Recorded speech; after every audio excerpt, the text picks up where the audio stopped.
A lot of great texts on the MyPillow text line from Paul in Philly. Why does the DNC want to replace David Hogg? Elementary, dear Watson, he wants to primary incumbents. Well, is that a fireable offense? If as the DNC vice chair he wants to primary incumbents, that's his prerogative. And either the Democrats will either do it or they won't. He's probably onto something. Just like we need to primary incumbents of our own party. You think Tom Tillis should remain in the U.S. Senate? Are you kidding me? Did you hear Tillis went after Trump again this week over something? What was it? I saw it yesterday. I thought, boy, this guy, it's like he's politically a dead man walking and just is going to continue to torch Trump now on the way out and figure he can line up his MSNBC gig or something. I don't know what's happened to that guy. Was it the plane? I'm sure he doesn't like the plane, but there was something else he was upset about. And he was acting, it was unbelievable. This is the guy that torpedoed Ed Martin to be the U.S. attorney in the District of Columbia. Tom Tillis is anti-Trump. He's the North Carolina senator who needs to get primaried. We have no problem understanding rhinos who need to go, who need to get voted out of office. So why should that be a problem for the Democrats?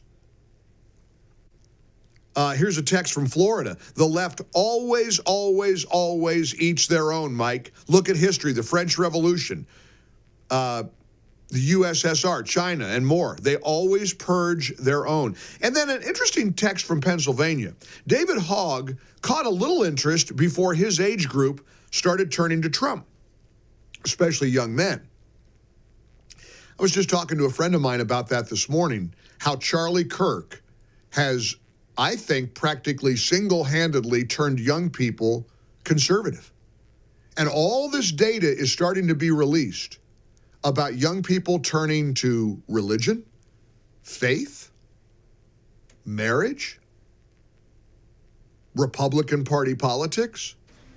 And Charlie Kirk from Turning Point, and one of our colleagues, of course, here at Salem, is all over the internet, all over social media. He's so organic now. Every time you turn around, and the most popular videos are when Charlie goes up against college kids on campuses. What's he call it? The Prove Me Wrong tour or whatever. But he sits at a booth. He's got a huge crowd. 99% of the kids that are coming out, the thousands of kids to come out to see him, love him. But the 1% that hate him, they get a microphone, and Charlie and the guy or the gal go one-on-one. These videos are all over the place. And young people love these videos. Young people love Charlie. Charlie is inspiring a movement of young people who are becoming more conservative. Look at the goofballs out protesting Trump in the streets. It's all aging white hippies. It's not young people.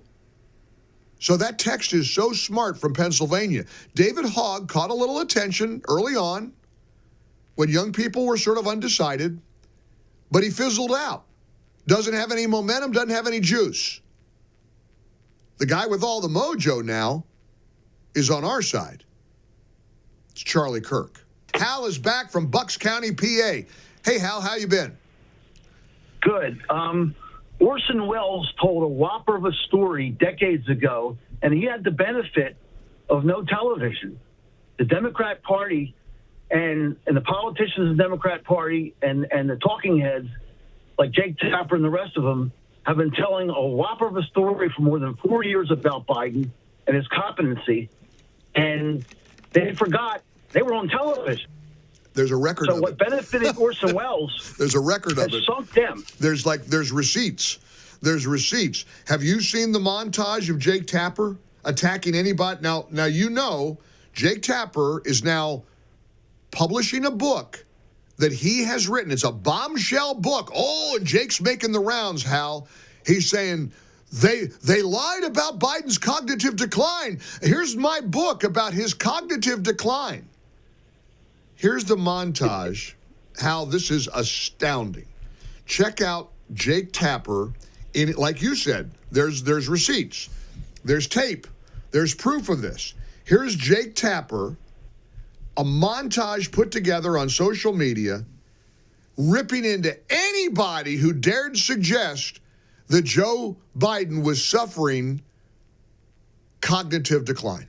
How do you think it makes little kids with stutters feel when they see you make a comment like that? It's very clearly a cognitive decline. Okay. That's what I'm referring to. It makes me uncomfortable. You have no I can't. That's so amazing. It's so amazing to me that try and figure out an answer. A cognitive decline. President Biden embraces his stutter, talking about it, while Trump mocks it, exaggerates it, belittles it. He's sharp physically. I mean, mentally. Yeah. I think the question is physically, right? Right. More so? Right. Right. And the guy who's his chief opponent is only 3 or 4 years younger than him. Exactly. I mean, you have questioned President Biden's age, mental fitness, ability to lead. Of those supporting Biden, you said, quote, "Shame on all of you pretending everything is okay. You're leading us and him into a disaster." Do you worry that you damaged him at all? I don't doubt that you got hugs and handshakes behind closed doors today, and maybe even publicly, some of them because they like you personally. But I've heard a lot of really nasty stuff about you from your Democratic colleagues. Sure. I mean, just like, what is he thinking? Exercise in narcissism. I mean, false claims to the Wall Street Journal about President Biden's mental fitness and acuity. He's 81, and his memory, it doesn't seem great. It's not horrible, but I don't understand the outrage. Quote, "Behind closed doors, Biden shows signs of slipping," unquote. The Wall Street Journal is owned by News Corp, which is run by the Murdochs. Beyond the headline, there is some critical nuance here. The article is mostly based on observations of Republicans, with former Speaker Kevin McCarthy the only one going on the record. They do note in the article that most of the criticism comes from Republicans. Have you heard any concerns from anyone who has met with President Biden about him seeming a little slower? No. The Russians are trying to make us and the public not trust our election integrity. Joe Biden has dementia, all this stuff. My gosh, that was Jake Tapper of CNN in the past? Check him out now with his book. The bottom line is the White House was lying, not only to the press, not only to the public, but they were lying to members of their own cabinet. They were lying to White House staffers. They were lying to Democratic members of Congress, to donors about how bad things had gotten.